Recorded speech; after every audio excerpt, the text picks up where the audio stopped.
What's up, you guys? My name is Grace Lauren Taylor, and you are listening to episode 45 of the Trauma Dump Podcast. Thank you so much for joining us.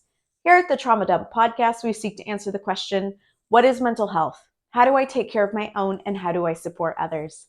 This week, we will be discussing the topic of ADHD and mental health with our very special guest of the week, Eugene Yao. Be sure to go follow Eugene over on Instagram. His Instagram is at ADHD Founder, and his TikTok is at Eugene Yao No, which is EUGENEYAONO. Support him for being on this episode and go subscribe to him on TikTok and Instagram. Now let's get into this episode.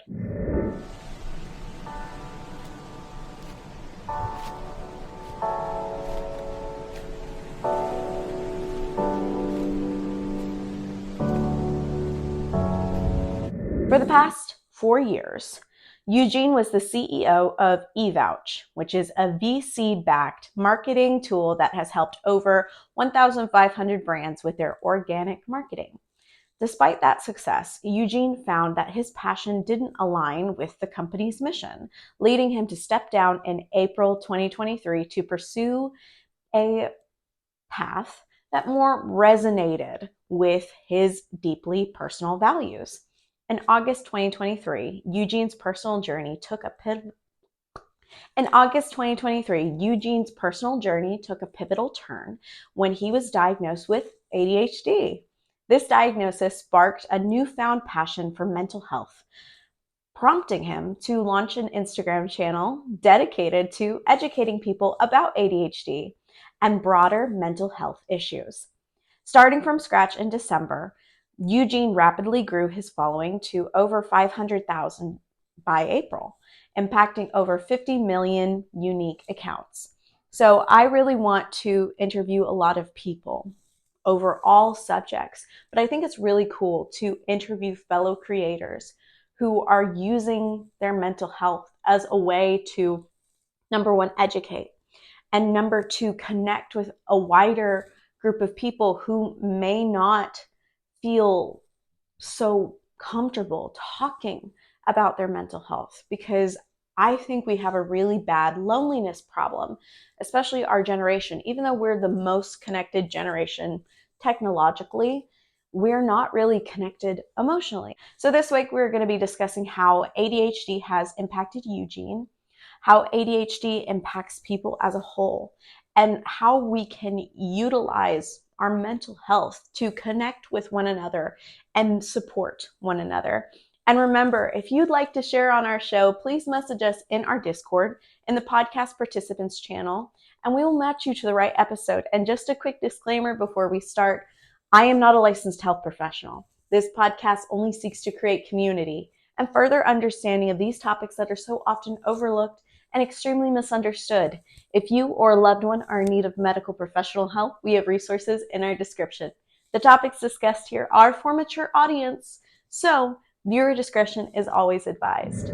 If you're liking this episode so far, please hit that like button and please share it with your friends. And if you're watching us on YouTube, hit that subscribe button. And if you're listening to us on Spotify and Apple Podcasts, please rate the show. It really helps us out a lot. It helps our channel grow, this podcast grow, helps you grow, and it helps more people become trauma informed. Now, ADHD. I was diagnosed with ADHD, I think when I was 10. And it was like something that really helped me to get that diagnosis, because I was diagnosed as a child. And I was on Adderall, Vyvanse, and a couple other medications. And I think the only medication that really ever helped me out was Adderall. Adderall slowed me down.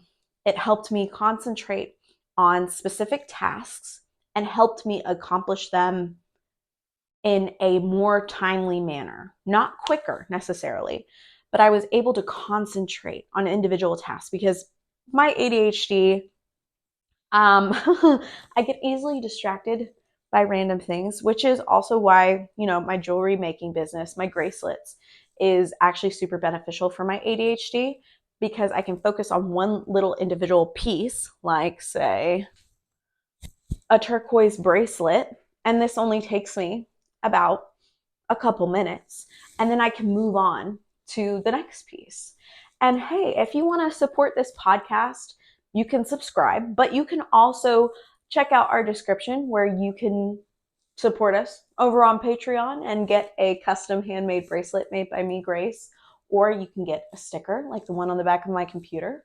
We also have a bonfire where you can get custom apparel designed by yours truly. So those links are in the description. But going back to ADHD, I got easily distracted by everything all the time. And I started getting LOAs, which are letters of accommodation. Now, I got letters of accommodation in all of my classes in middle school, high school, and in college. And with those letters of accommodation, I was given time and a half on all of my assignments, time and a half on all of my exams, tests, quizzes. And I was able to take my tests and quizzes in a room where there weren't other people. And that really, really helped me succeed and do so much better.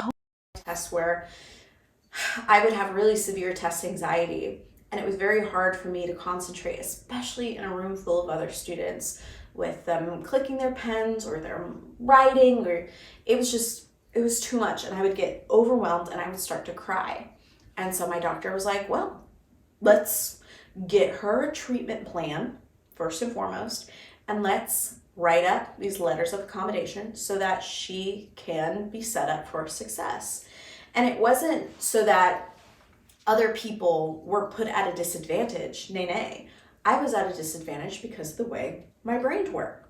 The way my brain worked. It was crazy. So what is ADHD? ADHD is an acronym for Attention Deficit Hyperactivity Disorder. It was first recognized as a mental health condition in 1902 by Dr. Emil Kraeplin. I think that's how you say his name. I'm dyslexic, so if I said it wrong, leave it in the comments below. Tell me how to say it correctly. But he called it a minimal brain dysfunction. ADHD is a chronic condition that includes attention difficulty, hyperactivity, and impulsiveness. It also begins usually in childhood, and it may persist into adulthood. It can contribute to low self-esteem, troubled relationships, and difficulty with school or work. ADHD affects about 5% of all children and 2.5% of adults worldwide. According to Tris Pharma research, it states that ADHD is a brain condition whose symptoms are also dependent on a number of factors, including family genetics. In fact, 41 to 55% of families with at least one child with ADHD will also have a parent with ADHD. Similarly, if a parent has ADHD, their children has up to a 57% chance of also having ADHD. If your child has been diagnosed with ADHD, you might want to check out if you may have ADHD. So Eugene didn't know that he had ADHD till he was an adult. So we're going to dive down deep into this. How does a diagnosis of ADHD as an adult impact you? Because clearly you had ADHD as a child, but were never diagnosed with it. So there's no concrete cause of ADHD. Factors that may be involved in the development of ADHD include genetics, the environment, or problems with the central nervous system at key moments in development. So let's get into this episode. Comment down below if you want to see a different episode from us. If you have any suggestions for this podcast, I'd love to hear them, and I'd love to hear your thoughts on this episode. Let's get into this interview.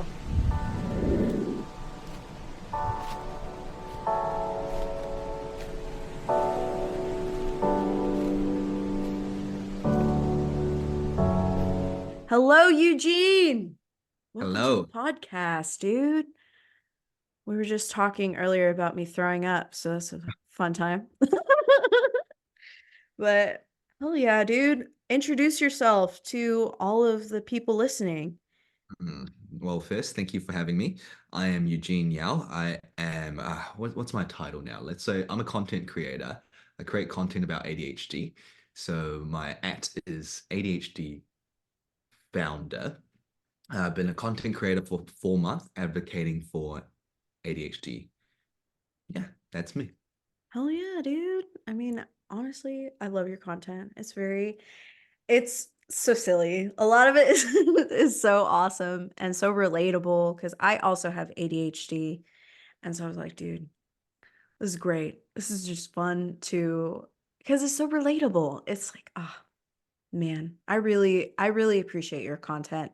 It helps destigmatize it, but also just bring awareness. The thing is, I had no idea that like I'm just talking about my life, and everyone's like, "Oh, I'm like you," like, "Oh," and then the thing is, I didn't realize I had ADHD growing up, so I thought everyone was like me until I realized, hey, wait, no, these things I'm different, and I started like posting about it, and it's got a lot of traction, and everyone's like, "Oh my God, thank you so much. I didn't know that this was a thing." Yeah, exactly. I mean, when you grow up in your own little bubble, your own little environment, you never understand how different your life is from, say, the person down the street or someone far away. And then until you start talking about these things, there'll be people that like, I thought that was normal. Wait, that wasn't normal. And I feel like we all really need to talk about, especially ADHD, because when I was growing up, because I was diagnosed at 10, when I was growing up, my grandparents, who are from Jamaica, they're from the Caribbean, were like, that doesn't exist. You're just a kid. You're just being a kid. You're just hyperactive. You're just a kid. And I was like, no, Mimi, I can't. I literally can't concentrate. She was like, well, you don't have any discipline. I'm like, Mimi, I'm trying. Oh my gosh. And still to this day, my Mimi is like, no, no, I don't believe you. And one of my cousins is trying to get her psychology degree. And on Easter, she was like sitting with my Mimi and they were having like a heated debate over whether or not ADHD was a real thing. What? It was so heated. It was so heated. And she kept trying to bring me into it. She was like, well, Grace is cosplaying as a therapist. I'm like, bitch, no, I am not. I've never once said that I was a therapist or Cosplay. anything like that. Shut up. She's like, well, it's her whole career is over trauma. And I'm like, okay, don't bring me into this. Okay, you guys are having that discussion. Leave me out of it. Leave me out of it. I'm okay. So before we start this interview, I just want to address your pronouns. How do you want to be referred to as? He, him. Vibes. Are you comfortable with sharing your personal experiences? Yes. Okay. And to make sure I'm not crossing any of your boundaries and respecting your experiences, please feel free to interrupt me at any time. If you feel uncomfortable or you're like, I don't want to talk about that, Grace, TMI. Nobody needs to know that. We can also take a break at any time if you feel like you need to take a break and chill, get drink water. And if you don't feel like answering a question, tell me to skip it. I promise I won't get offended. My priority is to make sure that you feel safe and great at all times. I love your vibe so much. Like us on the phone a couple, was it last week? I did Yeah. not catch vibe. Catch your vibe. I love your vibe. Thank you. I appreciate it. I love your vibe too. I love this sweatshirt you got on. Hmm. It's very Teddy fresh. It looks great. Yeah. I just washed it as well. It smells really nice. So I'm like, it's constantly in scent. And it's flowers, so it makes it even better. I have actual flowers with me today. Oh, My ew. fiance gave me like Oh, this giant oh. bouquet. No occasion. It's just like, No occasion. He does that all the time. lovely. Oh, He's lovely. Oh. he's such a good egg, but yeah, we picked these colors because this pink is my favorite color Mm, and I paint a lot. Like that's one of my big hobbies. So I have like a lot of paintings that have mm. those types of flowers and then I'm gonna move the camera. I have more paintings over Uh, there that have the flowers and then a big one right there. I see it. So you like So pink, you got your pink headphones going on as well. Like, yeah, I see it. pink is my favorite color. Make the world pink, dude. Pink is just great. Pink is just so happy and so lovely and just I love pink. I had pink hair for a little bit, like a Oh, month ago, and it just washes out. It's so depressing. Oh, speaking of that cousin that was like, "Oh, Grace is cosplaying as a therapist." she was like, she reminded me of when I turned 18 and I announced to the entire family I was going to dye my hair pink. And that was unheard of. Like, what? Why would you do that? And she said she thought that it was just going to be pink permanently. She thought once you dye your hair, it just stays that color forever and it grows out that color. And so Funny. she was like terrified for me. She was like, "But Grace, that's permanent." I'm thinking in my head, yeah, it's a permanent dye. She thought it was just so permanent. And so anytime she sees me with colored hair, she's like, I get war flashbacks to that scared feeling that you're just going to be stuck like that forever. Like, gosh, you're insane. You're insane. So we talked about earlier that you have an ADHD diagnosis and you weren't diagnosed until recently. Let's unpack that. Why did you seek out that diagnosis first and foremost? I was my background, my career, I've always done startups. And then I was looking for my new startup to build last year because I got an awakening. My awakening was the startup that I was doing wasn't meaningful enough. Like at the end of the day, what I was chasing was money, status, and power. And I was like, something's empty. Like I want to change that up. So I went camping. I went camping to find myself and I realized I'm a compassionate dude and I want to help other people. So I left my startup and then I needed to find another startup that can help people.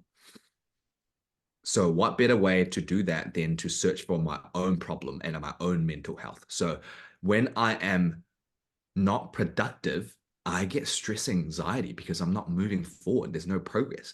But why am I not productive is because I can't focus at work. Like my focus is everywhere. So I did a lot of research and I realized ADHD, ADHD, ADHD. I'm like, what is this ADHD? In New Zealand, we don't it's really stigmatized. It's like it's a disorder and it's a disability, and I just ignored it all my life. I'm like ADHD, and then I'm like, oh my, I actually might have it. So I went to a psychiatrist and I got diagnosed with combined type ADHD, and my brain is always all over the place. So that's why I got diagnosed. Are you muted or is it me? My mic does that sometimes. If I'm quiet for like a couple minutes, it's like, oh, you're not talking anymore. Like, Oh, wow, save battery. yeah, it does. It does exactly do that. But yeah, I was thinking, when I was diagnosed, because I was a little kid, and I'm kind of the opposite, because the only stigmatization, I grew up with was my Jamaican grandparents because, mental health wasn't a freaking thing. They're like, oh, you're being dramatic. I was told that all my life that I was being dramatic, which I am. I have 2 degrees in drama. So like T, but they were like, no, you're just making it up. My mom fought hard. And this was like the one and only good thing that she ever did for me and my 2 younger brothers was that she was like, there's something wrong with my children. They're so smart at home, but they're struggling so much in school. And on total of schools that I went to was 14 different schools. So every semester was a new school essentially. And she couldn't figure out what was wrong with me. And she was like, dude, you need to go to a doctor. And, my dad had Jamaican parents and he was like, they're fine. They're just being kids. They just need structure. Stop moving them schools. They just need to stay at one school and figure it out. She was like, no, there's something wrong. And so we did all of these intense testing and stuff like that. And so they found out that I have dyslexia and I also have ADHD. And I'm not going to discuss my other brother's diagnoses, but they had things as well. And all three of her children had ADHD. They had other diagnoses as well, but I'm not going to discuss that. We're just talking about ADHD. And so we all had ADHD. And she was like, okay, finally, I have a cause. Now, what's the solution? Yeah. I have a cause. My kids are disabled. And she was like, it can't be my fault. She literally said that. She was like, it can't be my fault. This isn't my genetics. And so what does she do? She gets my dad tested. And what does he have? ADHD, baby. Hell yeah, those genes are strong. I get you. And so he had ADHD also. And she's like, okay, you're all getting medicated. So it was like, oh God, immediately medication and Adderall. Adderall is what helped me out the most. I did a bunch of other medications every now and again, but Adderall was the most expensive and the one that worked the best for me. And it's also an appetite suppressant. Mm, And I had mm, always struggled with eating because of my mother, because she would go on these fad diets. mm. And so whenever she went on a fad diet, her children had to go on said fad diet. So we'd Yeah. all suffer together.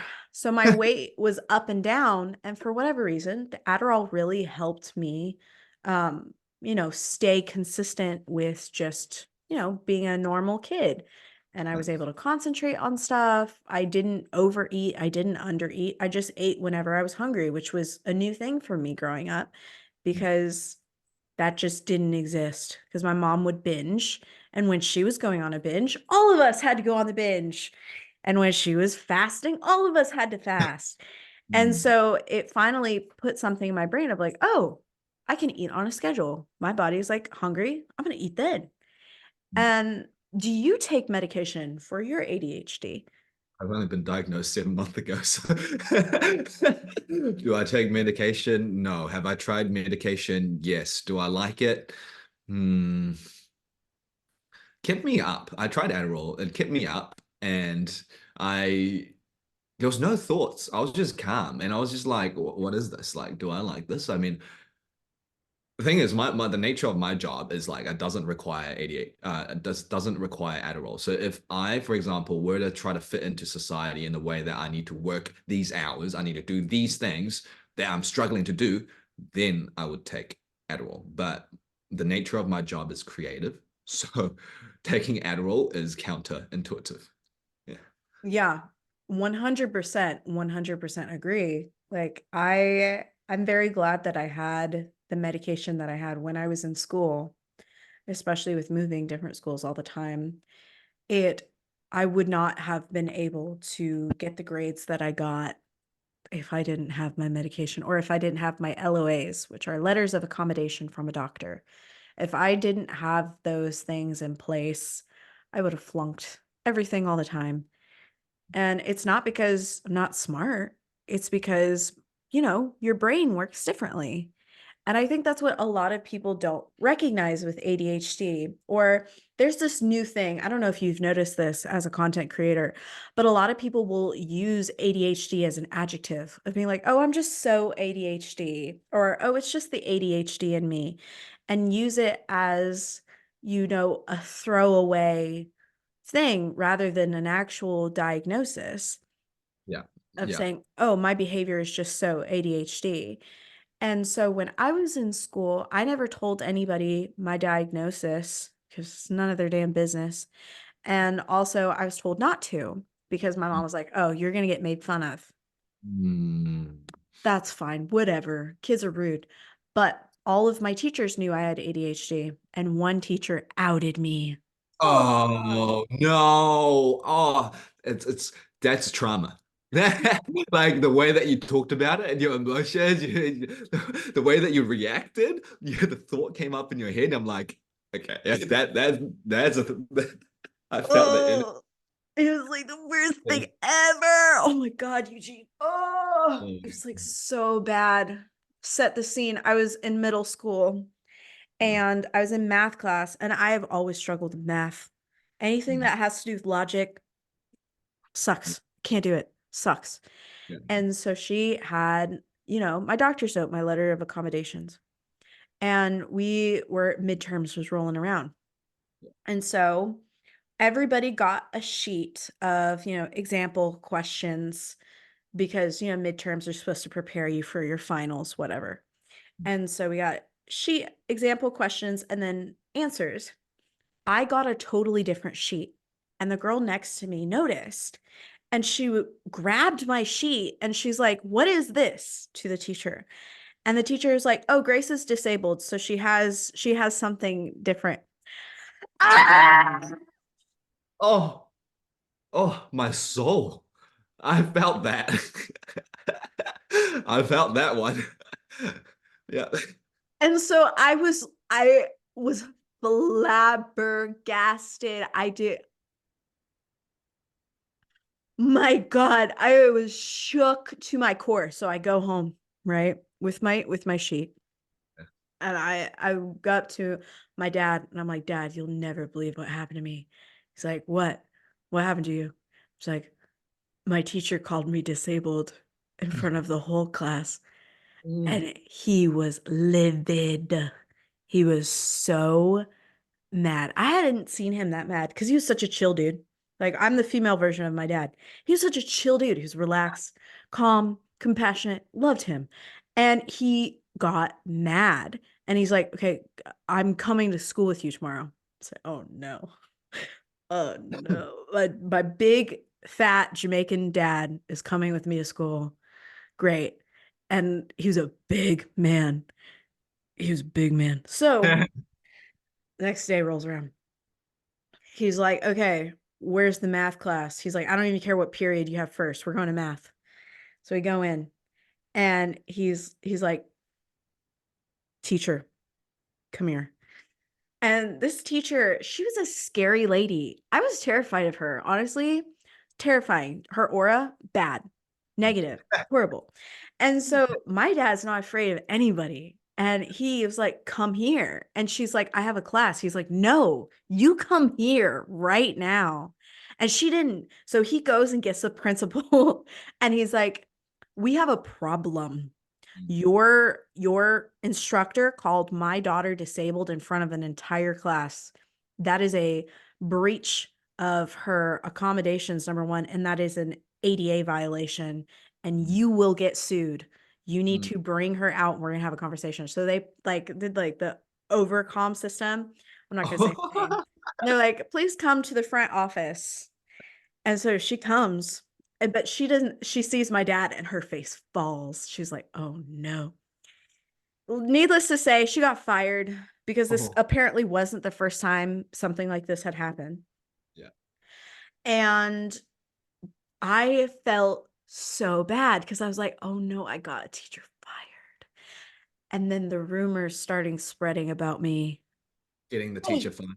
yes. Oh, double dosed. I Oh, know. I oh, got double hit. doubled Oh, down. yeah. And a month later, I crashed an ATV through two barbed wire fences and shattered my arm. And so I came back to school. This was over Christmas break. I came back to school, I had a broken arm. And so even more rumors started about me. And this girl, the girl who grabbed my sheet, started getting really hostile with me because apparently that teacher was her favorite. And now she was out to get me. She was like, "You got my teacher fired." And she shoved me down a flight of stairs. And so I had to leave that school. She shoved me down a flight of stairs. Why did she not have to leave the school? Why did you have to leave the school? I don't know if that was even a discussion. My mom was just like, "And she's gone and she's out. We're not going back there." Because that was actually the longest school I ever went to. I went to that school for 2 years. That was the longest time I'd ever been out of school. Because, my dad had that discussion of like, "No, you're going to stay and we're going to solve this." And It's tough to solve that. that's tough to solve. It was Yeah. also an all girls school. So girls are mean. Yeah. Like, It stays with you, so I think they don't change. Your parents made a great decision to move. yeah, they made a great decision. And I think ADHD really impacts children a lot harsher than it does with adults A lot larger. Yes. because children have to have this schedule of, you have your homework, you have these assignments, you have them all on, time period of when you need to get everything done. And with people that have ADHD, that's not really Yeah. feasible. It doesn't work. It doesn't work. And I like how you were talking about with your own company, your own business, like you're creative. You can do whatever you want. Like hell yeah. And that's so empowering, especially, from you're like, "Okay, I want to do something that will impact the world positively." Why was that your life mission though? What brought you to that state? I just want, before we touch on that topic, I want to just say, like the educational system. if people with ADHD just chase the dopamine, we are so good. Like, if you don't like math, don't take math. Like, we're going against our, if we don't like something and we have to do it, of course we need to take Adderall so that we can do it. So I feel like the schooling system is like not built for ADHD. And if we are in our best aura, it would be things that we really enjoy. Like we might like English, we might like science, and we will be so, so, so good at that. And we'll love it so much. And the thing is, why be like okay at everything? That just means you have to take Adderall. But like, why not be don't take Adderall, but find out what the kid loves to do and then let them chase that. They will be amazing. They're the top 0.1% at the thing that they love. And Mhm. that's better than like the top 20% at a bit of math, bit of science, bit of, Oh yeah, I Anyways, fully agree. I fully agree with that of nurturing your child to succeed at what they want to succeed at.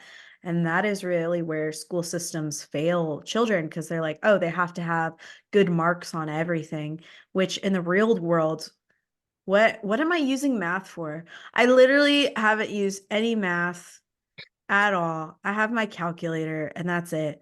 Like I don't need math to make bracelets. you're right. Well, back to your question. What was your question Yeah. about? It was talking about why do you want why were you so passionate about having a company that helped other people? So, because I realized I was chasing the wrong thing. Because I realized that I was playing society's game, more wealth, more power, more status, more money to do what?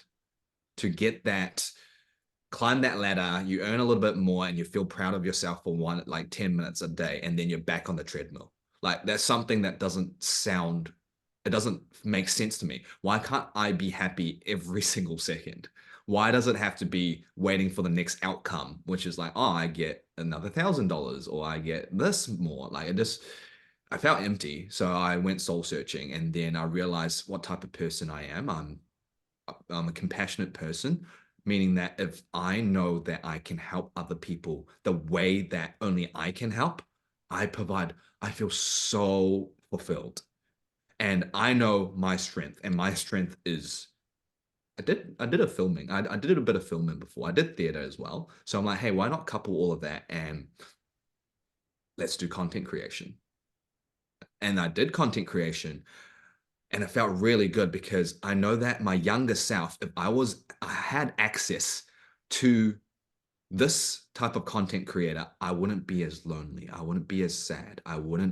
My self-esteem wouldn't go down because I did not fit in anywhere in high school and in primary. Well, like mainly high school because that's when I remember. And if I had access to a content creator that tells you like, hey, these are the symptoms that you're experiencing and they're actually okay and they're normal, I'll be like, wow, I don't feel different. That's why I'm doing what I'm doing. Yeah, exactly. It's destigmatizing it. And honestly, resonate so hard. That is why I do the podcast to talk about all things mental health and destigmatize it because a lot of my topics, I don't have any, personal connection to it, but a lot of people do. And unfortunately, I think mental health is becoming, more of a hot button topic, but it's not in the sense of let's figure out solutions. It's in the sense of, oh, look, this is what's wrong with that person, or this is what's wrong with that person, or like let's point out differences rather than let's come together and share what we're going through and seek support from one another. I see so much stuff in the media of really ostracizing, especially in the news, ostracizing people who have mental health difficulties. And I grew up in a Christian church. I'm not a Christian anymore. I give that disclaimer. Grew up in a Christian church where they were aware of a homelessness problem, and yet these homeless people weren't allowed in the church, and we're supposed to be the hands and feet of Christ and love and show compassion and take care of the less fortunate, care for the widow, the orphan, the homeless people. And it was just, oh no, we want to keep our church family safe, is what they would say all the time. And that infuriated me. And that's what really led me to like be like, no, no, I'm gone. I'm gone. And start to do some soul searching on my own, because I've gone through lots of trauma, lots of it. I'm a dump podcast. Trauma dump podcast. And I felt really isolated because no one teaches you how to talk about these things if something goes wrong in your life. We're no longer a tribal, like, nation, anything. Nobody's really a community anymore. We're not supporting one another. We're not really in each other's lives. It's more like, oh, we'll make time for another person. We're so busy, busy, busy, busy, busy, reaching, like you were saying, like money, success. What is the next achievable goal? And when we're in that mindset, mental health, Yep. back burner, out the window. Yep. I think this is I'm from New Zealand, so I came over here. I feel it. It's a US thing. Just want to put that loud and clear. Like, status here is crazy. It's like, dude, even I came to US like a few months ago, and then I'm not a status driven dude. But then once I recently got the status, right?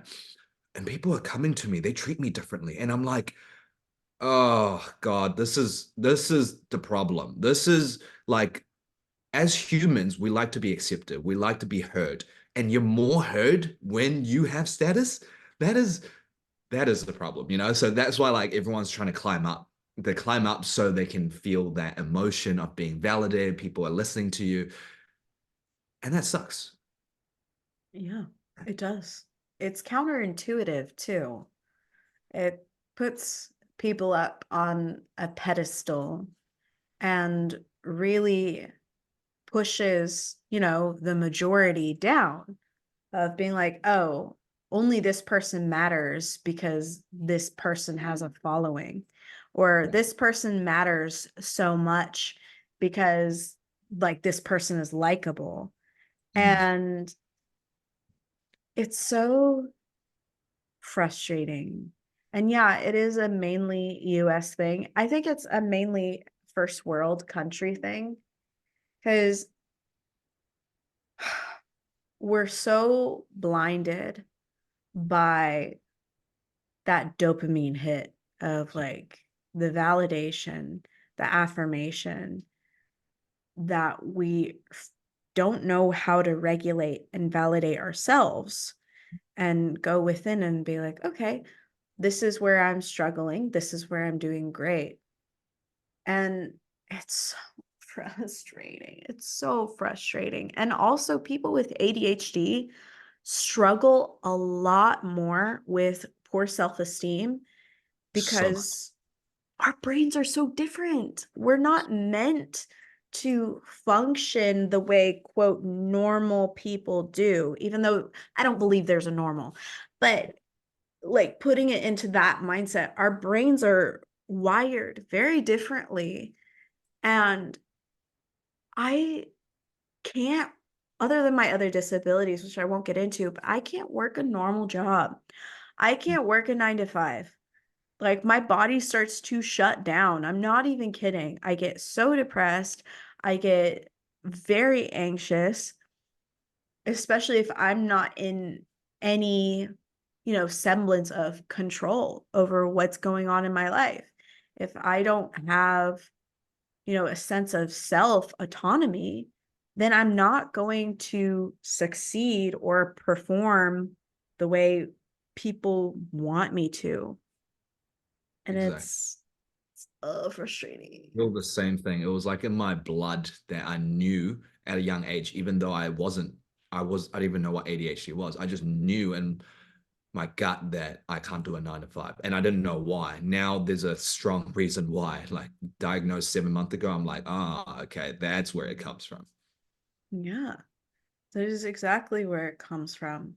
And then you get this overwhelming feeling that, okay, since I can't do what everyone else is doing, which I don't even believe that normal people should be working a 9 to 5 personally, that I think that's just capitalist and it's not humanist. It doesn't focus on, your own natural body cycles of what you need.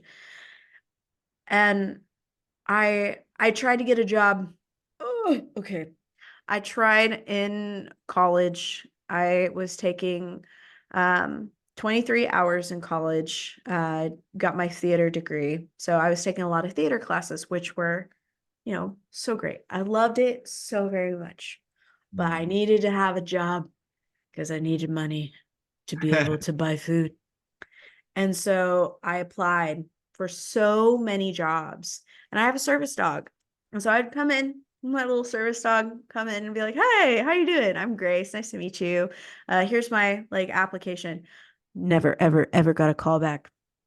Not once. Not once.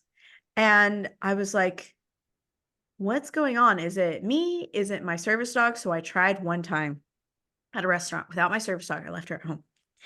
And I got the job immediately. So I'm like, oh my God, y'all Stigma. are being ableist as fuck. And so I brought up to the HR department. I was like, okay, now that I've got the job, can I have my service dog, please?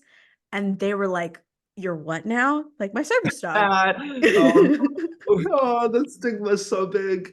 I was like, "Yeah, my service dog." And they're like, "What's wrong with you?" It's like, Oh, uh, oh. I was like, and they're like, "Okay, well, you have to have your doctor fill out all this paperwork, because legally we have to accommodate you since you work for us." And they were really mad. They were like pissed the fuck off that, I didn't tell them or I didn't disclose that I had a service dog. And so my doctor fills out all the paperwork and I come back with it and they keep postponing, keep postponing, keep postponing. They're like, "Oh, you're doing great without your service dog." No, I wasn't. I was suffering very much. I was having seizures at work and falling over and dropping things. And they were like, "Well, it's a restaurant and we can't have customers are going to complain. It's a golden retriever. They shed. We can't have any hair in the food." I'm like, "Well, I don't serve plates. I'm a hostess. I have my own little section of the restaurant. I don't even go to the kitchen." And they're like, "No, unfortunately, no." And this coincided with the time that my dad was dying in the hospital. So I just quit. I just didn't go back. Even though I gave them all my paperwork to be like, "Hey, let me have my service dog." I never did. It took like 3 months for me to finally give it up. And they wouldn't give me regular hours either. All the hours that they scheduled me for were really bizarre. I never had any consistent workflow. And so that also messed me up because I think a lot of people with ADHD, we thrive off of a certain amount of structure that allows for us to be flexible, but still have consistency of knowing, okay, this is what's going to come next. This is what's going to come next. And it just, I sucked at that job. I'm just being honest. I sucked. It was bad. It was bad. Ugh. I can imagine. I feel it. It was so bad. It was so bad because ADHD doesn't cause, it doesn't have a correlation between psychological or developmental problems, but people with ADHD are more likely to have other conditions such as oppositional defiant disorder or ODD, which is generally defined as a pattern of negative, defiant, and hostile behavior towards authority figures. They're more likely to have conduct disorder marked by antisocial behavior, such as stealing, fighting, destroying property, harming people and animals. They are more likely to have disruptive mood dysregulation disorders characterized by irritability and problems tolerating frustration. They're more likely to have learning disabilities, including problems with reading, writing, understanding, and communicating. So my dyslexia, Dude, they're dyslexia. They're more likely to have anxiety disorders, which may cause overwhelming worry and nervousness and include obsessive compulsive disorder. And they are like, I think it's 92% more likely than like a normal average person to struggle with substance abuse. So, alcohol, Yep. drugs, marijuana. Mhm. And because, ADHD is a like different brain function, substances impact people with ADHD differently than an average brain. So for me, I'm just going to like shout out like marijuana, weed. A lot of people will get, relaxed, comfortable, chill out. Dude, I start functioning so well on weed. Same. Exactly. The dopamine goes towards a level and you can focus and you can conversate. You can do anything that you want to do. And I 100% agree with you. Yeah, I could do anything. I get so excited. I'm like, "Oh my God, I can be so productive right now." And the last time I smoked, it was with engagement party with my friends. And after they went home, I was like, I'm gonna make a lot of jewelry. So hold up, I gotta show you. This is how many pieces I made in 6 hours. Because I was just hyped up. Okay, hold on. Ugh. Dee, dee, dee, dee, dee. Whoa, Ta-da! 6 hours. 6 hours. I made all of these. Crazy. That's phenomenal. That's I was so happy. I just started making things and I was so happy to be able to function. I felt yeah, alive. that's a lot of jewelry in 6 hours.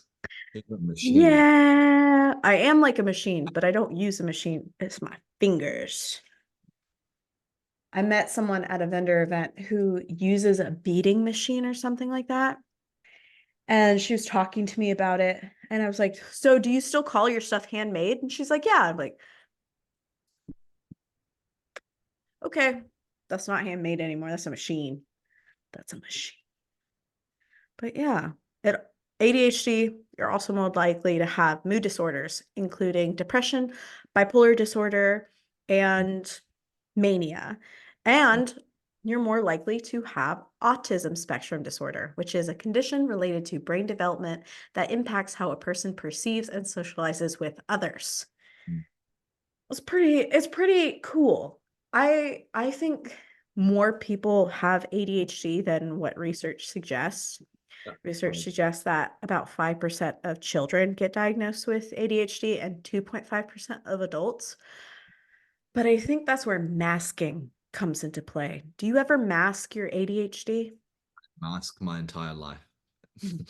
I fit in everywhere but nowhere at the same time. I think the masking also comes from people pleasing too. So because I'm constantly trying to figure out how I can be liked, how I can be validated, and I mask, and I'm really good at masking. I fit in anywhere.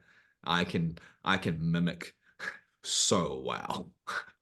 And I get in crowds, but I never felt like I was part of that crowd. I just know that there's something wrong. It's something I don't know me, but I know who they are, and I can become their friends very easily. But I don't know what I like and what is underneath that mask, basically, is what trying to say. And I always had a mask, and I had multiple. So unpacking that now as an adult, who are you? Have you Oh, discovered yet? I went on this discovery, a whole discovery. I went camping for 10 days and did a complete dopamine detox. There was no technology, there was no shower. So I shower by the stream every day. And I figured it out. I am a person who loves growth. I'm constantly growing because I think the reason why I like growth is like I don't like comparing myself with other people. I like to compare myself with myself. So if I, for example, right now I'm like, wow, on this podcast, and like last year I wouldn't be on this podcast because wow, I did so much in my life, like it's just constantly comparing myself to myself, and I get so much joy because where I'm at is beautiful. So that's one, that's growth. The second one is adventure. I think that comes from ADHD. I love adventure. Like that's my second top value is I'm going to go traveling around. I'm going to find a lifestyle that works for me. If I stay in one place, sure, it's fun and all, but like I want novelty. I like, I want to try all the different restaurants. And I like every time I go to a restaurant, I want to try a little bit of everything. So they spark that dopamine, and like that's the second one. The third one was compassion. I realized that helping people, and then I'm helping people not in terms of like, oh, for example, I have money and I can give money out. Like I don't feel like everyone else has money. Like why does it have to be me, right? For me, I'm like, what is my unique set of skills for me to be able to help? And then once I do help, I feel so good because I know that I'm that person. If I don't do this, no one else will. And that gives me immense fulfillment. Yeah, so those are the three values that makes me me, and I'm super authentic, and yeah, I love it. I appreciate you. 10 out of 10. Gigi is wanting to say hello. Gigi break. Gigi break. Oh, hello. This Oh, is Gigi. oh my And God. Oh my Mochi. God, it's two. Yes, Gigi Oh, look at is him. my service dog, and she was trying to get my attention because she's like, I need to let you know that you are loved. Hi, Gigi. Cute. See, yes. She's the goodest good girl. They're ever good at a good girl. This is my like little beating station. It's fun. And then this is like all my stuff because I sell my stuff at vendor markets and stuff like that. So I have a little wagon. Fun time. But I do really relate to your sentiment of ADHD. I can be a chameleon.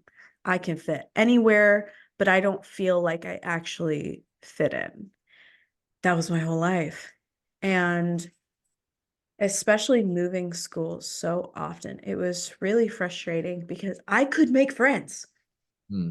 I'm really good at that. I'm really good at connecting with people. But what I really struggled with was keeping friendships.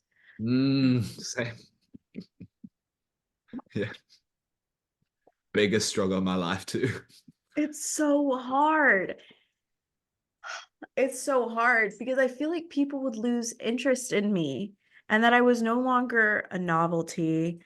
or that once I started to maybe stop the mask of acting like them, a lot of people got disillusioned with me or thought that I was a fake person, which I'm not. I'm not a fake person. But I did a lot of self-reflecting, and my dogs are fighting right now. I love it. You guys are so crazy. But I did a lot of self-reflection with some of my friends after my engagement parties, uh, who I am as a person. Because I've had two bridesmaids, like my maid of honor and one of my bridesmaids, both drop out of my wedding and not want to have anything to do with me as a person. And so that really shook me. I was doing that self-reflection thing of who am I? What do I want in my life? What is my purpose? And what are my goals for the future? And these two friends who I had recently met, but we became friends so quickly because both of them also have ADHD. And we really bonded and started to dive into one another and care, like care a lot about one another. And we were talking about like, why is it so hard as an adult, especially to make friends, to make lasting friendships? And they were like, I think it's because a lot of people are really introspective. And when they feel like they are not getting something from a relationship, they'd rather not have that relationship at all. And they'll be like, you're not a burden, Grace. But a lot of people are not ready for the amount of growth that you're doing and that you're providing for a lot of other people, because they're like, you do crave conflict, but not conflict in the sense of that it's negative, but conflict in the sense of, okay, if I see something that needs to be changed, or I see something that I can help with, let me go towards that thing. Let me work on that thing. I am not conflict avoidant at all. I never have been. I crave a challenge. I crave that ability to figure something out. And then that, yeah, that dopamine hit of like, I did it. I'm so proud of myself. And let me go on to the next conflict.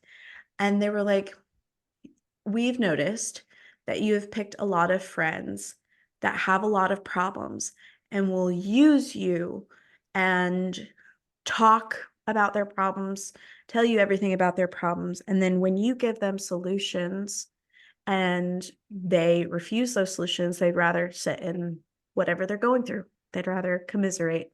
And you don't like that. You don't want to just stew. And so you don't ever leave them. They leave you because you are that person that's like, okay, what are you going to do about it? Like, what are we going to do about it? How are we going to fix this? What do you need from me? Do you need to just talk to me? Okay, we'll talk. I'm sorry that you're going through that. But you never just leave it at that. You're like, okay, what's the next step? And you're pushing a lot of people, and a lot of people aren't ready to grow. A lot of people aren't ready to be pushed.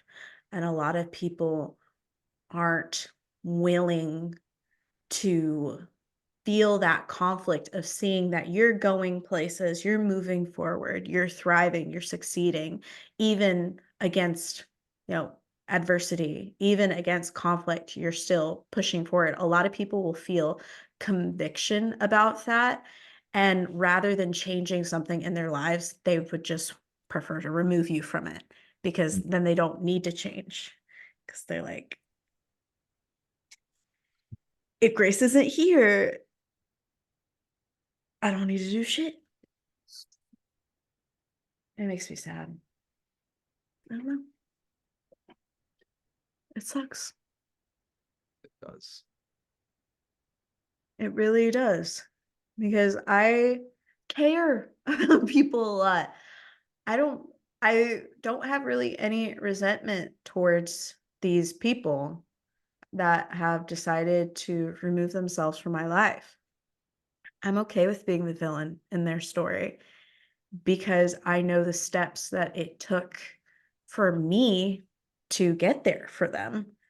I I know that I was never originally the villain, and I know that if they need to justify their actions by vilifying me, that's on them. That's on them. And I think with a lot of people who have ADHD, we do crave diversity in our friend groups.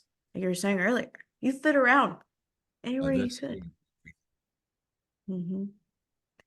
It helps. Yeah.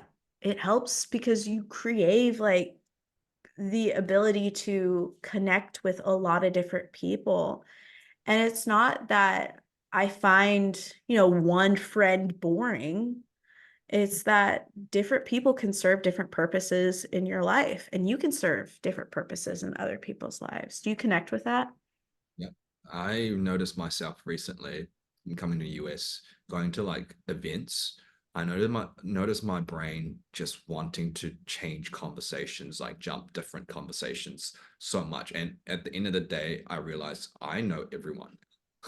And then I'm like, okay, no, I got to create my own community, because then I can actually do this without, like, it's like part of the job, almost like bringing people together. I make sure that everyone's taken care of, and I just jump conversations whenever I want, and I love that. That's like, it stimulates my brain. Mm-hmm. I agree. And I feel like this ADHD podcast episode is ADHD within itself. Because different topics, Yeah, we're bouncing through it. And I feel like the conversation flows because we're able to, not mask, be ourselves. love that. Definitely Love do it. not. Yeah, I would like every time I mask, anxiety would come up. So why not just not mask and be yourself? And even if you get anxious, you can talk about it. That's fine. Like everyone's got anxiety, everyone's got a level of stress, it's okay to talk about it. Just be vulnerable, be authentic. Mm-hmm. And I think it is a superpower with ADHD people to be a lot more vulnerable than others. I've noticed it with people that I know have ADHD and also family members that I know have ADHD. It's a lot easier to just talk, about it. And I think that's also where we come up with some um, issues because there will be a lot of people, that's a big stigma, like mental health is like, oh, don't talk about it. So a lot of people will feel weird Yeah. when people start to suddenly bring up, you know, I've been feeling shitty today because this and this and this happened, but I'm alive, I guess. And all the time, America, especially Texas, because I'm in Texas, we'll say, "How are you doing?" Like that's a greeting, and I'll always answer, "I'm alive." That's usually just my answer, and that like puts people off so quickly. So like they're like, "What?" But yeah, I'm alive because I am. I'm vibing. I'm okay. I'm here, and I don't know why, but everyone expects you to say, "Oh, I'm good," or "I'm great." "Oh, I'm fantastic. How are you? Are you doing okay?" "Oh, good." And then they just want that pleasantry and they go about their day. But nah, Are you? not me. I'm alive. Are you alive? They're like, yes, I think so. Okay, great. We're alive. We're here. We're present. We're living. What else is going on? Because I actually want to know. And I think that also puts people a little aback of being like, who is this human being and why do they care? And I think people with ADHD do also care a lot more. I have noticed that as well. Yeah.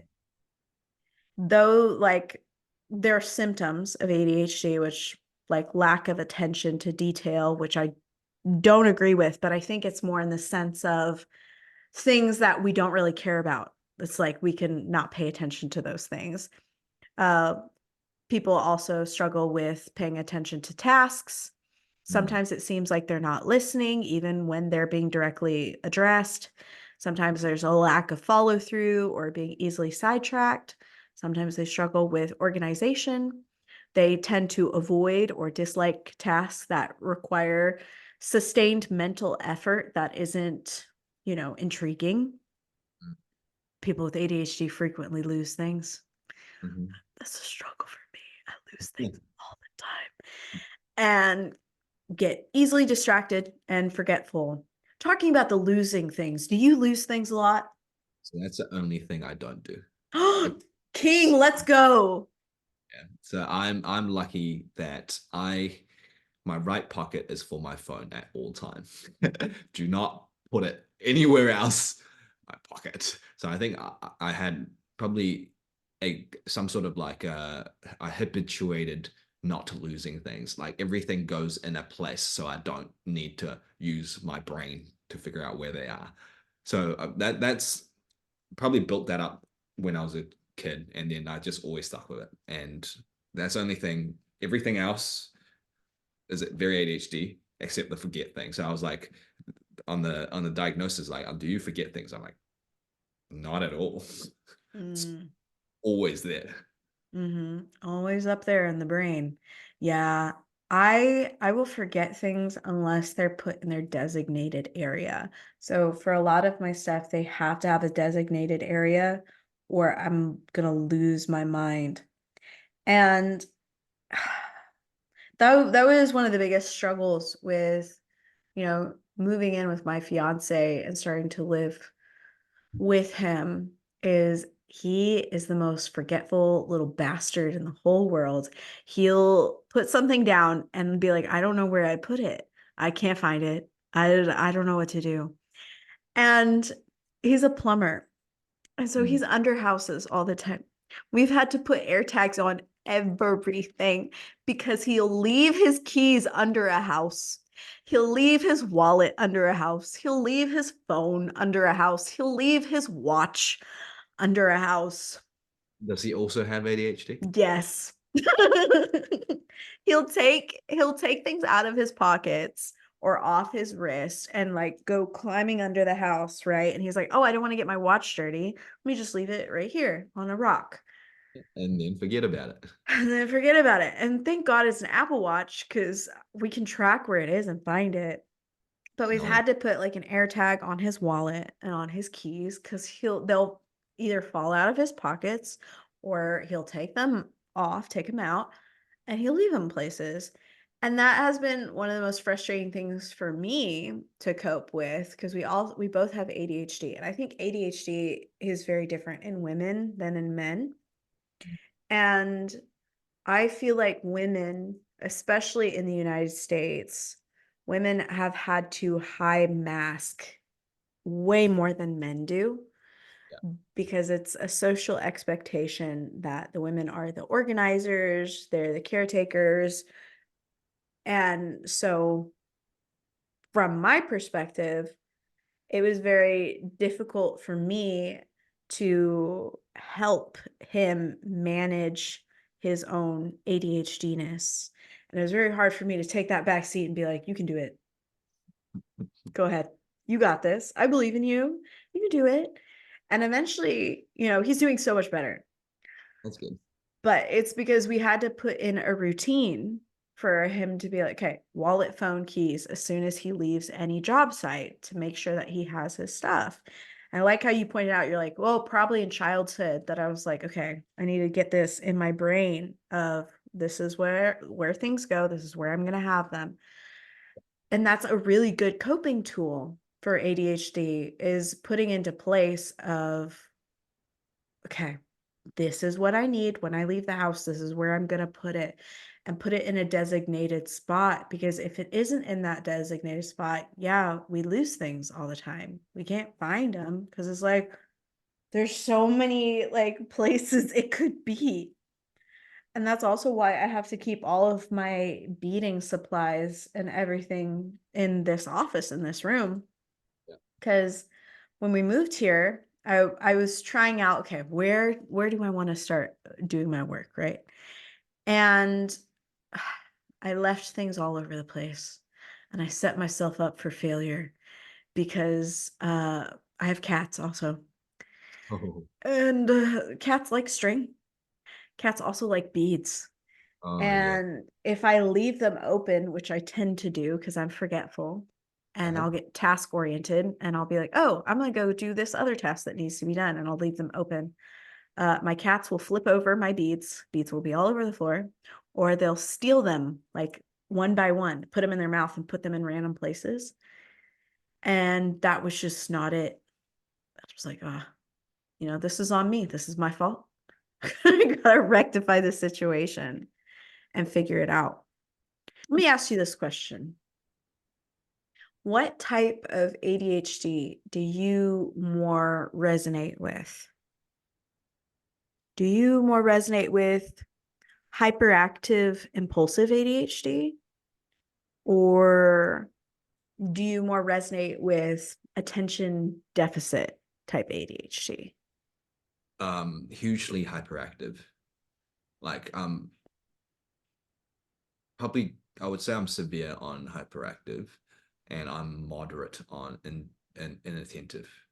I think I worked out how to cope with my inattentiveness is that just do stuff that you love. So I'm not as inattentive, but my hyperactivity, I've got a fidget ring right here and I'm constantly like moving around. I walk a lot, I gym a lot as well. Like I cut people off all the time. Like so Yeah, hyperactive. Hmm. How have you found ways to manage your hyperactivity other than the fidget ring? I don't. I I dance at the gym. I'm very yeah, like managing, meaning that I need to fit into society. I don't really care about society's rules. Mm, So I just let it go free. So I'm like on the streets, you'll see me dancing all the time and vibing. At the gym, I'm the only one that's dancing as well. So I just let it out. Like I don't mind being different. And because I have my own set of rules. No one else is above me except for myself. I'm not working under anyone. And yeah, that's what makes me feel like I'm just gonna vibe. Yeah. I feel that. I feel that 100%. How are you feeling right now, Eugene? You feeling good? Yes, I am feeling wonderful. I am very, yeah, I love where I am and I'm doing great work. And over the weekend, I got recognized by two people. And that was my first one. I was like, wow, she watched all my videos. And I was like, oh, and I saw that in her eyes, so she was like, kind of like, seeing a celebrity. I was like, wow, I've never had that feeling before. And then the second one came from the heart. The second one, he was like, thank you so much for helping. Like, it really validates what I'm going through. And I felt it from my heart. And that gave me immense fulfillment. And I feel like this is, at that moment, I knew that this is my life. I'm going to keep doing what I'm doing and I'm going to help as many people as possible and touch as many souls as possible. So, how am I doing? Absolutely beautiful. Yeah, that's awesome. I had the first person ever recognize me from the podcast when I was at a vendor event, but she didn't recognize me visually. She recognized my voice. Oh, And really? yeah, it was crazy because I do pretty good on Spotify and Apple Podcasts. Not as great on YouTube because YouTube is a bitch and they're like, oh, you're talking about trauma. Nah, we're not going to show you to the masses. But Spotify, Apple Podcasts, I'm doing great. And she recognized my voice, and I could tell that she like recognized me. I was like, "Oh, do I know you from somewhere?" And she picked up my card, she flipped it over, and she saw the podcast was on the back of it. She was like, "You're Grace Taylor." I'm like, "Yeah, yeah, that's my name. Hi, what are you doing?" And she's like, "No, no, no, no, podcast, Trauma Podcast." I was like, "Yeah, that's my podcast." And she's like, "You're Grace Taylor." Yes, That's yes. Hello. How are you doing? She's like, girl, never stop what you're doing. I really appreciate your podcast. Me and my daughter listen to it when we're on our way to oh work. I'm like, yes. thank you. She's like, you've been really helping our healing journey as mother and daughter. Like, thanks. That just it hits you right there in the feels of being Yeah, like, I, wow, like yeah, I'm doing something that helps another person. And it makes me happy. I feel that emotion. I just Mhm. experienced it over the weekend and I love it. Yeah. Speaking directly to our listeners, what would be your message about coping with ADHD? Um, might not be the best representation. I would say if you have the finances to support yourself, find something that you really love doing, take that pay cut. Like just take that pay cut. Your life, you only have 100 years to live. You don't need to be on the treadmill to keep going, to make a lot of money, to do what? To do what? There's like you want to be optimizing for happiness every second. But if you need the finances, then you might have to just keep going. But if you don't need the finances, ask yourself, why do you need to climb this status, this power, this money? Because at the end of the day, you're looking at outcome, and those outcomes give you one day of joy. It does not make you happy every single day, and you want to optimize for every single day. If you have ADHD, chase dopamine, chase it. Like find out what you love doing, and you'll do it so well. That's the thing that happens again and again. Bill Gates is ADHD. Steve Jobs is ADHD and dyslexic. So you think about it, they created their own world. You can create your own world. You don't have to be as successful as Bill Gates. You could be the best trauma dump podcaster in the whole world, and that's fantastic. You're living in your best life. So, I, for me, I have a goal is that I want to reach as many souls as possible and help people understand what's good for us. For example, like there's like all these new trends like AI girlfriend and stuff. Do not know. That's like we're going the opposite direction. And the people that are making these, of course, it's for capitalism. It's harvesting our dopamine. And what are we addicted to? We're addicted to dopamine. Like, so how do you get rid of that? So I want to be a voice for everyone, and I want to tell people like, hey, this is actually good. Here's why. This is not good for you. Here's why, and let them make the choice. Exactly. You guys need to go follow Eugene over on Instagram, ADHD founder. Follow him. Like, honestly, your content is very inspiring. It's very eye-opening, and it is very, very informative, but in a way that's digestible and easily accessible, because I think that's a really good thing that sets you apart from a lot of other content creators is, you're a real person first and foremost. You level with people, and it's not, I love how you're like, I'm not a celebrity. I'm just a human. I'm just a person. I'm a content creator. hmm Do you have any resources or recommendations that you'd like to share?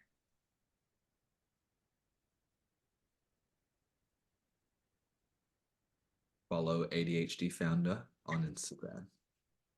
Oh Like, yeah, I dude. feel like if you have ADHD, my videos does wonders. And I've received a lot of messages, and they do feel seen. And a lot of people who are stressed and depressed, they go towards my content. One of them were like, I've been stressed recently, and every time I'm stressed, I go to your content and I feel a lot better. And I can understand why, because I do content basically for my younger self. And I know if my younger self sees this type of content, he wouldn't be as lonely, weird, he wouldn't have low self-esteem. He'll he'll feel much better. And I distill it into a very digestible piece of content for you to understand what's going on, and I make it entertaining as well, so it doesn't get boring. Exactly. And for those of you guys listening, something that really helps, especially those of us that are struggling with ADHD, is to seek out therapy, um, and seek out community. You know, treatments for ADHD that involve therapy, medication, or a combination can be really, really beneficial, especially if you are struggling with work and you're struggling with, showing up for yourself. Because that is another really hard thing to do when you're just starting at ground zero of, I'm struggling. How do I show up for myself?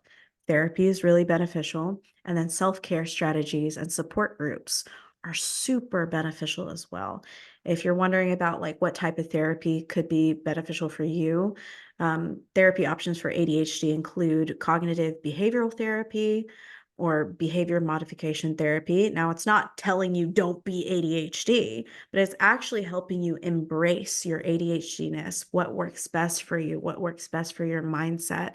It includes positive reinforcement to enforce those positive behaviors and discourage unwanted or unhelpful behaviors like criticism and resentment towards yourself.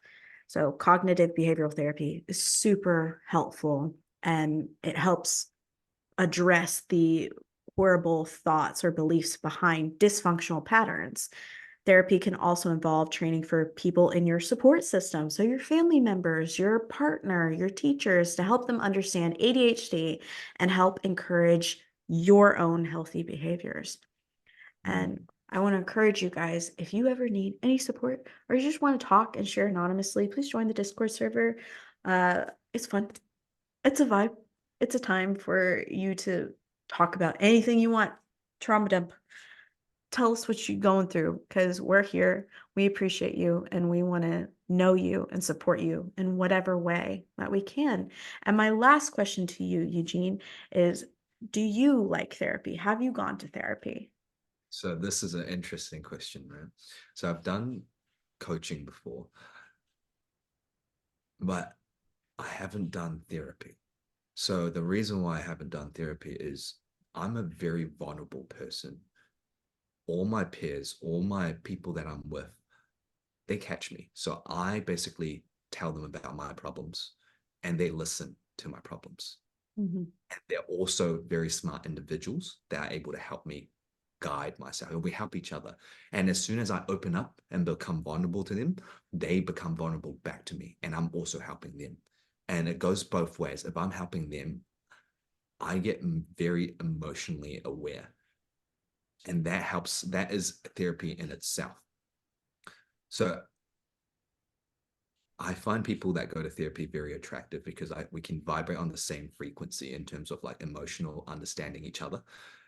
But if you do not have access to therapy, vulnerability is very important. Talking to your friends like, hey, I'm having these struggles. They won't run away. They want to listen. And they also are going through their own set of problems, which they will then also express to you.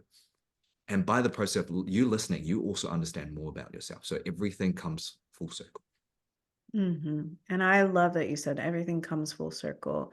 We all need to communicate more effectively with one another.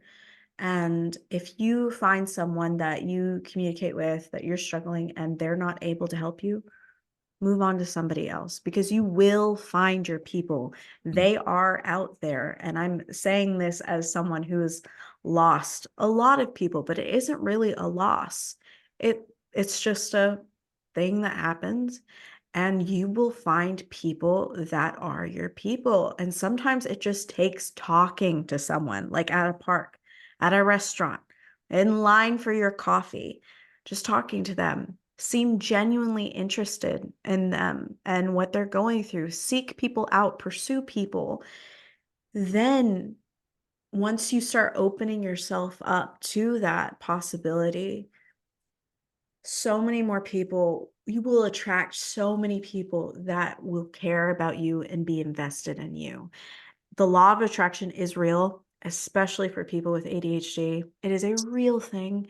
And I want to encourage all of you guys listening to be kind to yourself, love yourself, show yourself compassion because you are worth understanding and you are worth the effort it takes to get better. And you can and you will overcome whatever you're going through. It just takes time and you can do it. I believe in you. Mm. Any last thoughts for our listeners, Eugene? Mm.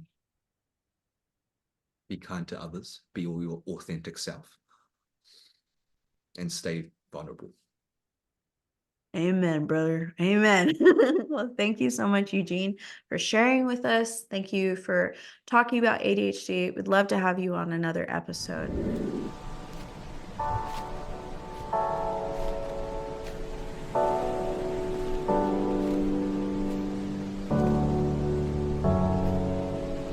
Today's memes of the week from our Discord are over here. If you're watching us on YouTube, at the end of every episode, we show our memes of the week carefully curated by the amazing people on our Discord server. If you want to share your memes with our Discord server and maybe be put up for memes of the week, please join us on our Discord.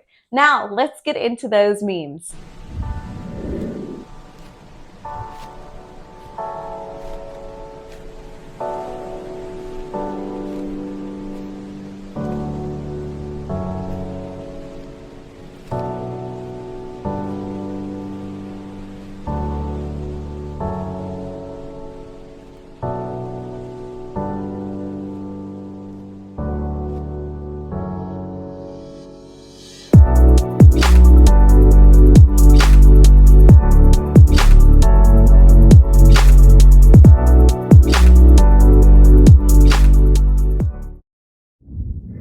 At the end of every episode, we spin our wheel of emotions to learn a new feeling and how it correlates to trauma. So let's zoom in. Come on. There we go. A little bit more, a little bit more. Boom. Perfect. Okay. Excited, energetic, eager, excited. Ooh. So, how does excited correlate to trauma? Good question, Grace. Good question. I think a lot of times, especially people who have mental health conditions like myself, or those of us that do have ADHD, we can be very excited whenever we're feeling anything different than deep, deep despair, sadness, turmoil. And we can also trigger some mania, especially those of us with mood disorders, whenever we're finally starting to feel a little bit better from the trauma. I can only speak for myself. So whenever I'm kind of in the depths of despair, I'm going through it. I've hit rock bottom. And I finally start to have like a good day. I get really energetic about the possibility for even better days. And I can only speak for myself. I know a lot of people are not like that. But for me, I've had so many really, really bad days that whenever I have a really good one, I'm just full of adrenaline and I try my best to make that day even better. And like I said at the beginning of this episode, we have a really bad loneliness problem. Our culture, even though we're connected over the internet, we're really lonely. It's very hard for a lot of people to make lasting friendships and to find their community. It's very hard for us to share what we're going through. And that's how trauma dumping got created, because we bottle this up so much inside because the generations before us told us we're not allowed to talk about trauma. Push it down, push it aside, get over it, right? And that has set us up for our generation to be like, well, what am I supposed to do with this? I need to talk about what I'm going through. And we just spew and we just let it out without making sure the person that we're talking to is mutually ready for this trauma dump, wants to talk about it, wants to hear you out, wants to be there for you, or is capable to be there for you. And so trauma dumping is an issue, but it's an easy issue to rectify. And how do we rectify that issue is becoming trauma informed, number one, talking to each other about our own experiences, being mutual with one another, and being open to the possibility that someone else's life could be impacted positively from us and also could be impacted negatively from us. I think, especially with trauma, we're so in our own heads about what we're going through that we oftentimes, not on purpose, forget other people, forget how our words and actions impact other lives, and we forget how we could help someone. I know we get so overwhelmed. We're like, oh, well, I don't know what to do. Well, why don't you ask? That's like a really big thing that you could do to show that you care, is just to ask and be there. Say, I don't know what to say right now, but I want you to know that I'm here and I care about you and I want to see you succeed, and feel excited for our friends when they finally start to succeed, or feel excited for ourselves when things are finally turning back around. Maybe some things are going our way. Gratitude is one of the strongest combatants of any negative feelings. Feeling gratitude for what you have or what may still be to come. And just a quick reminder before we part, this podcast seeks to forge a strong community, so please don't hesitate to join our Discord to share with others and get podcast updates. In the Discord, we have so many different channels of discussion that include more than just trauma. We wish to create a place where you can be heard, so please don't hesitate to join us. Remember, you are needed and appreciated, and we'd love to meet you, know you, and support you. And special thanks goes out to all of our listeners that are already on the Discord. Thank you. Thank you so much for being here. Thank you for sharing your stories. And thank you for helping others and being supportive for other people's healing journeys. You have no idea how many different lives you could be impacting for the better. If you'd like to support our podcast, we have a Patreon. Different tiers can get you a bracelet. That is a handmade bracelet made by me, Grace, or you can get a sticker like the one on the back of my computer. The link is in the description. We also have a bonfire where you can get custom apparel designed by yours truly, and that link is also in the description. Any support helps us out a lot, so if you feel compelled to, please like, subscribe, share the show, rate the show. Tell us what we're doing good, what we're doing bad. Let me know. I really, really appreciate you being here. And remember, you are capable of a fulfilling life in spite of your circumstances and your trauma.